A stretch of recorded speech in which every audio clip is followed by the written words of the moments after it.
그러느라 발을 보냈다 오는 사람이 있더니 말이지. 아니, 그 경복궁에 이렇게까지 사람들이 많이 모일 줄 몰랐네. 그러게요.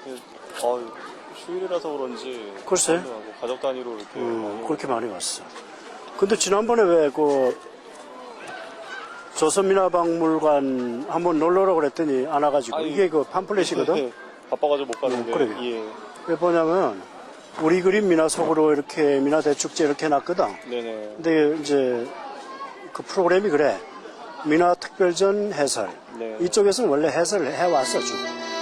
그리고 민화 공모전 수상자 특별전이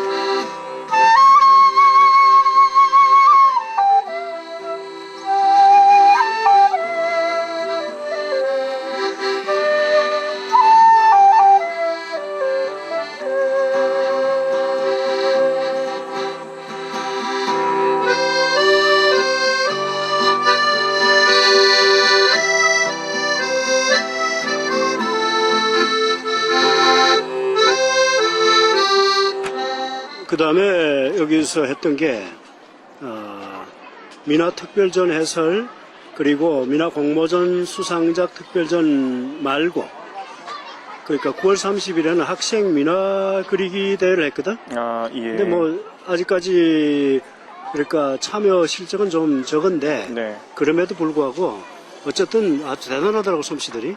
미리 연습을 해가지고 온 건지, 어쨌든 참 잘 그려. 참 잘 그려. 학생 드림에도 불구하고. 그럼 뭐, 학생들 그림이지. 학생이면 뭐, 중학생, 뭐, 고등학생, 이렇게 되는 아니, 그것도 아니고, 초등학생들이 많이 왔어. 초등학생이요? 아, 그런데도 초등학생들이 너무 잘 그리고. 그리더라고. 그거, 예. 글쎄요. 뭐, 그렇게 잘 그려도 되는지 모르겠다만. 그리고 미나시.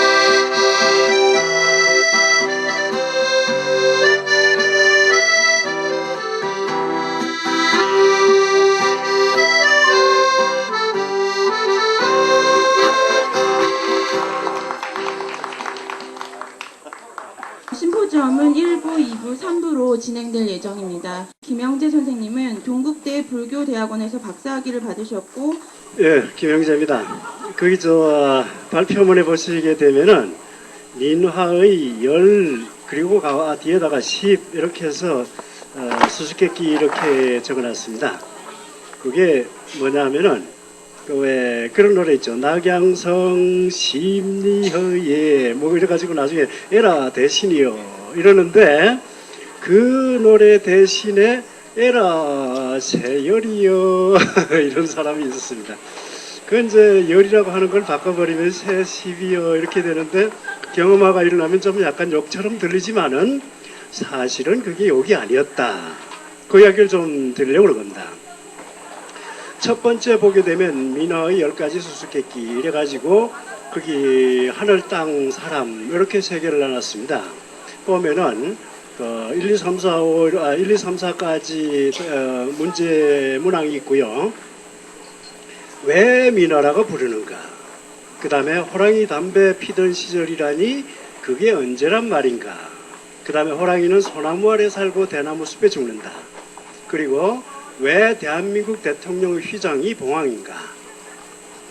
그리고 그 다음 땅이 나오죠. 왜 조선인이 소상 팔경을 그토록 흠모했던가? 그리고 6번째 권륜오압도. 이걸 권륜다라고 그런다마는 조선의 왕이 위세를 뽐낸다. 그리고 7번째 강윤문자도는 동이족의 타임캡슐이다. 8번 호랑이는 왜 까치를 보고 기생오라비처럼 웃을까? 그 보면 네 번째가 보면 원래 기생오라비니까 뭐 이런 게 나옵니다. 그게 답이면 좋겠죠, 그죠? 자, 그 다음에 9번째, 십장생은 열이다 아니다 이런 문제인데, 10번째, 왜 삼신할매가 한국인을 점지하고 길러주나 그랬습니다. 그 뒤에 힌트는 읽지 않으시는 게 전 좋을 것 같긴 합니다만, 왜냐하면은 이 문제를 제대로 잘 푼 분에게 제가 선물을, 경품을 2개를 준비를 했습니다. 하나는 제가 쓴 민화 우리 신화라는 책인데, 사실 이 안에 이야기들은 전부 다 들어있습니다. 그리고 전 한 권만 선물로 드립니다. 그 다음에 이번에 새로 나오는 우리 민화 속으로도 이 내용하고 같은 사진이 들어있습니다. 그래서 이걸 일단 2사람에게다가 선물로 드리고, 나머지는 저기 안에 들어가서 사십시오. 왜냐하면 우리나라 출판 문화를 위해서, 그리고 민화의 발전을 위해서. 자, 처음부터 좀 이렇게 이야기를 드리겠습니다. 민화라고 부르는 그림이 있습니다. 이 그림은 사실상 상당히 많은 논란이 있습니다만은, 실제로는 민화라는 이름을 붙여준 야나기 문해요시에 의해 가지고 자의적으로 단정된 그런 이름입니다. 근데 그 내막을 알아보면 참 기구하기 짝이 없습니다. 야나기 문해요시가 자기 친구들을 맺혀서 이제 서울에 그 당시에 부산에서 경성까지 기차를 타고 하면서 10몇 시간을 타고 하니까 지구하기 짝이 없잖아요. 이거저거 이야기를 하다가, 아니 민담, 민요 이런 것도 있는데 민화라는 게 있어야 되지 않겠어? 한국에 이런 그림이 있는데 이걸 민화라 부르자. 이렇게 해서 이름이 붙어졌습니다. 참 기가 막힌 일이죠. 그런데 그렇게 민화라는 이름을 붙였던 이유, 그건 뭐냐면 의해도인데 물고기하고 그리고 개가 있는 그림입니다. 한 어항 속에 물고기하고 개가 있으면은 개가 물고기를 뜯어먹잖아요. 그런데 어떻게 이런 그림을 그렸습니까? 조선의 그러니까 화가들은 정말 신이다, 신적이다, 이렇게 된 겁니다. 근데 알고 보면 사실은 의해도라고 하는 것은 그 안에 있는 물고기의 상징, 그리고 개의 상징, 이런 것들이 모여가지고 그래서 하나 이루어진 상징 도사입니다. 그 다음에 호랑이 담배 피던 시절 이야기를 합니다. 그런데 우선 호랑이가 담배를 피나요? 담배 피는 사람 아무도 본 사람 없죠. 만약에 호랑이가 담배를 옛날 이야기처럼 피웠다, 그러면 언제일까? 우리나라에 담배가 들어온 것은 광해군 시절이라고 이야기합니다. 하우씨가 태양력을 그러니까 만들었을 때, 그때 인묘진사오인데, 첫 단은 호랑이, 두 번째가 뭐죠? 두 번째 인묘, 묘니까 토끼죠. 그래서 2마리 토끼가 존경의 뜻으로, 아이고 형님, 정월에 책봉된 것을 축하드려요. 그러고서 이제 장죽을 길게 달아가지고, 그래가지고 거기다 불을 붙여주는 그림으로 그렸다 이 말입니다. 왜 대한민국 대통령의 휘장이 봉황인가 그랬습니다. 봉황이라고 하는 새는 사실상 형체도 없고 그냥 이름만 있는 그런 새입니다. 실제로 그런 동물이 존재했다라고 생각지는 않습니다. 그런데 이 동물, 새를 왜 우리가, 그러니까 옛날에 왕이 왕의 용상을 이렇게 장식을 하는 문양으로 썼고, 오늘날의 대통령이 자기 휘장에 썼느냐 이 말입니다. 원래 봉이 있었습니다. 그런데 봉이라고 하는 새는 어디에 나오느냐면 산해경에 나오는데, 산해경은 동의의 경전이라고 이야기하는 사람이 있습니다. 중국 사람이 손자군이라는 학자가 동의의 경전이다 이야기할 정도로 동의의 이야기를 많이 담고 있습니다. 소상팔경 그림, 그 그림을 그린 이유는 말입니다. 사실 그것이 중국에 있는 그림이고, 우리가 대륙 풍경, 그 다음에 그런 사대주의에 젖어 그린 게 아니라는 거죠.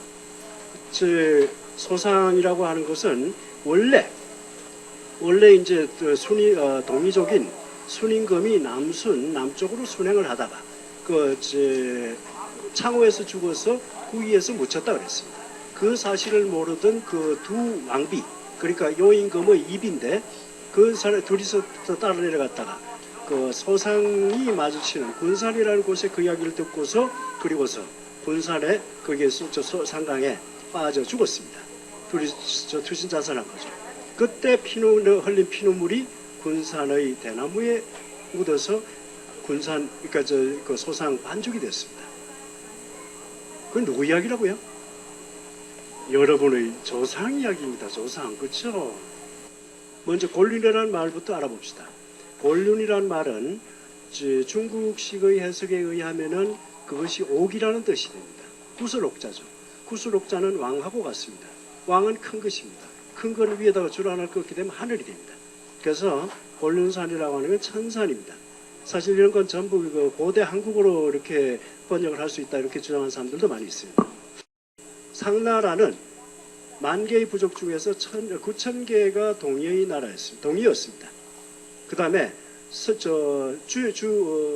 주나라에는 억조의 인이 있다고 했습니다. 이인. 동의라고 이야기하는 이족이 있었다 이랬습니다. 그래서 완전히 동의의 나라고 거기에서 상나라에서 귀족들이 나가서 세운 나라가 초나라고 그리고 상나라를 이어받은 것이 주나라였습니다. 결과적으로 그 당시의 모든 것들이 집약이 되어 있는 것이 강륜문자도다 이런 이야기가 됩니다. 호랑이가 가치를 보고 웃는다. 이것은 청나라 사람들이 그러니까 이제 청나라 사람들이 그 중국인들을 다스리기 위해서 우리가 하는 것처럼 하느님을 모셔라. 그럼 너희에게 하늘의 기쁜 소식을 줄 것이다. 이렇게 해가지고 계몽용으로 그린 그림인데 그런데 처음에는 작표도였습니다. 자, 그 다음에 십장생은 열이다 아니다. 자, 십장생을 세봅시다. 이루와 lun수, 산석, 송죽, 항록, 구지. 몇 개예요? 12개죠. 그죠? 거기다 반도를 합하면은 몇 개예요? 13개가 됩니다. 근데 왜 십장생이냐? 구멍이 남자는 9개, 여자는 몇 개죠? 여자는 10개죠. 그죠? 그래서 이제 에라 세열이여 이렇게 이제 여기 나온다 이 말입니다. 그죠? 그래서 여자의 성기를 10이라고 그러고 그걸 경험한 현상을 이렇게 되면 섹스가 돼버립니다. 그렇죠? 그래서 한국 사람들은 일단 이렇게 해서 십장생이라고 하는 걸 통해 가지고 한국인을 만들 수 있는 그런 배경을 거기다가 심어 놓은 것입니다. 그 한 30명 누구예요? 제가 여기저기 이제 찾아봤어요. 그랬더니 단군 신화에서 거기에 호랑이가 대담한 사람이 대담한 호랑이가 있더라고요. 그게 산에게 나오는 수확모일 것이다 이렇게 보는 겁니다. 그래서 생긴 게 사람처럼 생겼는데 호랑이 이빨 나고 표본 꼬리를 했다고 그랬습니다.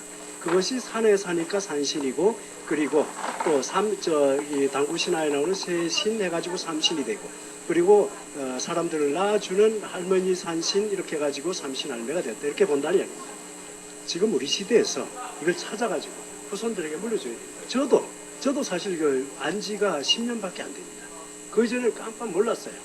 안지 그런 의식을 가지고 쳐다보니까 그러니까 그것을 알게 되었더라 이런 이야기가 됩니다. 자, 다음은 3부로 넘어가서요. 종합 토론 및 질문 시간을 갖도록 하겠습니다. 우리 한국 미술사에서 민화가 차지하는 비중은 어느 정도 될까 하고 지금 이 시간에 생각을 해봤습니다. 조선시대에 일반 아까 말씀하신 그 일반 화가들이 약 500명 정도가 나옵니다.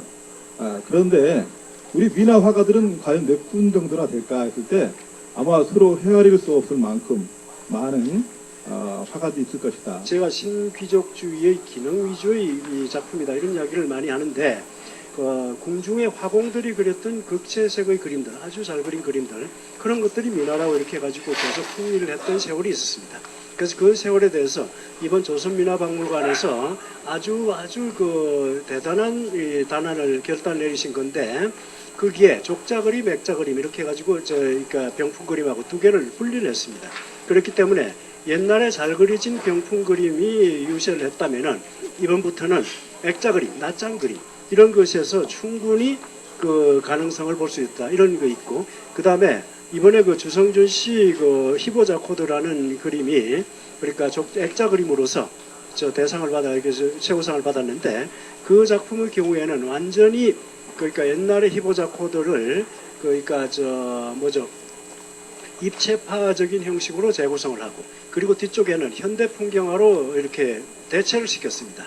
구석구석 이렇게 재미있는 이야기들이 있었는데 심사위원 5분이 만장일치로 그 작품에 대해서 전부 뭐 대상은 아무래도 이제 워낙 지금까지 관례도 있고 이러다 보니까 병풍에 간 것 같습니다만 최고상을 줬습니다. 이제부터는 그러니까 이 주성준 씨의 그 작품으로부터 시작을 해가지고 현대민화는 작가가 자기 이름을 내세우고 자기의 어떤 세계를 거기다 펼쳐나갈 수 있는 그러한 그림으로서 이제부터는 자림할 수 있고 그리고 그것이 말하자면 앞으로 한국미술사에서 비중을 더할 수 있는 그런 계기가 될 것이다 이렇게 봅니다. 민속 공연을 했거든. 거기 보면은 이게 재밌었겠네요. 재밌었어. 네. 그 대금, 중금, 그 대금, 중금, 소금인데 네네. 그걸 다 좀 다룬 사람들이 또 각 분야마다 한 사람이 있었거든. 그리고 그 아코디온 한 사람이 있었어. 네네. 그리고 이제 민속 무용, 그리고 또 민속 춤, 네네. 그 무용하고 춤하고. 예.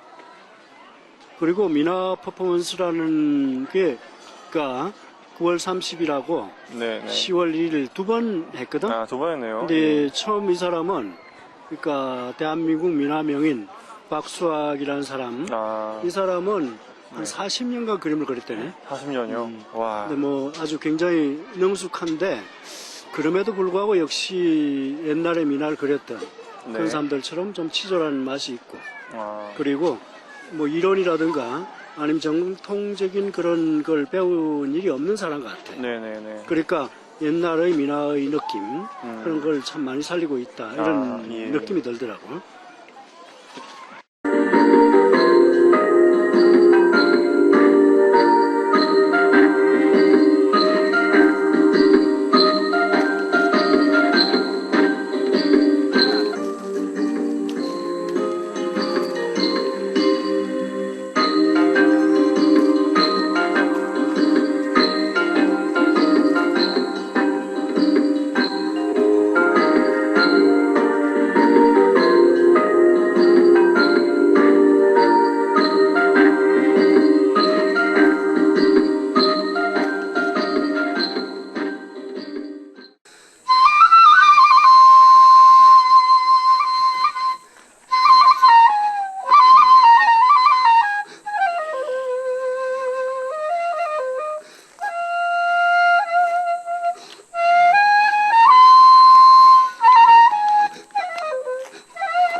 가방 속에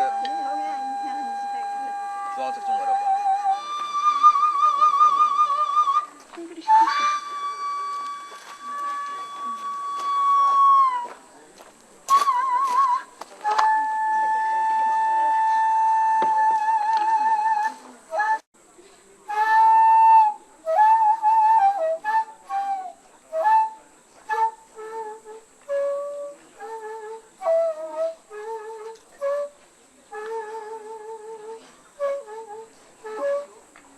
두 번째 미나 퍼포먼스가 있었는데 거기에 박미양 충북 미나 작가의 고문 이렇게 이야기했는데 이 사람은 말하자면은 앞쪽에 그 박수학 선생이 그러니까 미나의 환쟁이들이 하는 네. 그런 종류의 그림이라고 그러면 네네. 이 사람은 공중에서 그리진 아주 잘 그린 그림 아, 이런 것들을 그림을 그린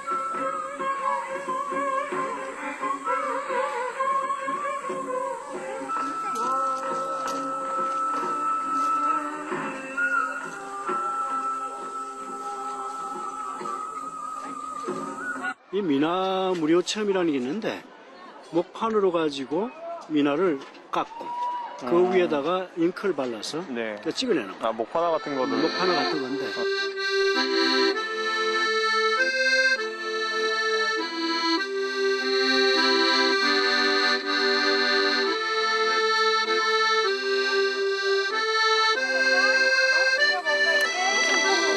엄마가 얼마나 사랑하는데. 꼼꼼하게 떠보자. 어떤가? 짠. 우와, 너무 멋있다. 미순이 들고 오세요. 근데 사람들이 정말 재밌어요. 물론 이제 재밌었겠네요. 예.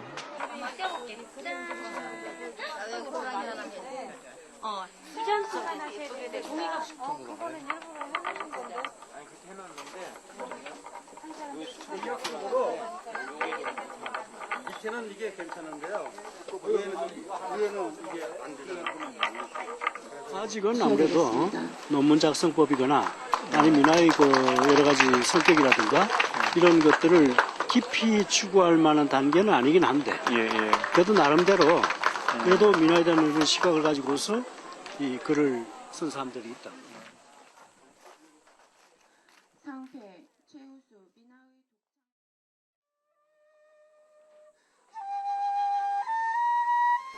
첫 해에는 8점이 접수가 되었습니다. 굉장히 그 미약한 상태에서 시작이 되었지만은 해를 거듭하면서 날로 발전을 해오고 있습니다. 제7회 민화 공모전의 심사에서는 98점이라고 하는 아주 많은 작품이 출품이 되었습니다. 그래서 그 작품들을 보다 효율적으로 심사를 하기 위해서 몇 가지 기준을 설정해야 했습니다. 구력 전체의 그림의 경우에는 지금까지 전성되어 왔던 기교나 색채거나 그런 구성이거나 이 모든 것이 완벽한 그림을 기준으로 하고 그리고 수묵, 선념 형태로 들어간 작품 이런 경우에는 약간 해학적이고 잘못 그렸다 하더라도 거기에 백성의 민초의 그런 애환이 담길 수 있는 그런 작품 이것을 위주로 했습니다. 책거리가 참 색깔이 온화하고 아주 아름답게 보여서 마음에 쏙 듭니다. 그 심사하시는 선생님들께서 그 잘 심사를 해주셔서 좋은 작품이 대상으로 선정되게 된 것 같습니다. 조선민화박물관이라고 하는 것이 가지고 있는 그런 저력과 의미 이런 것들이 이런 그러니까 민화 공모전, 논문 공모전 이런 걸 통해 가지고 아주 증폭이 될 것이다. 그것이 새로운 역사가 될 것이다 하는 기대가 있다.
길이 아주 잘 만들어졌어요. 서울도 뭐 막히면 1시간 반, 2시간인데. 그래, 내년에 한번 서민화 박물관에서 만났습니다. 꼭 뵙겠습니다. 예.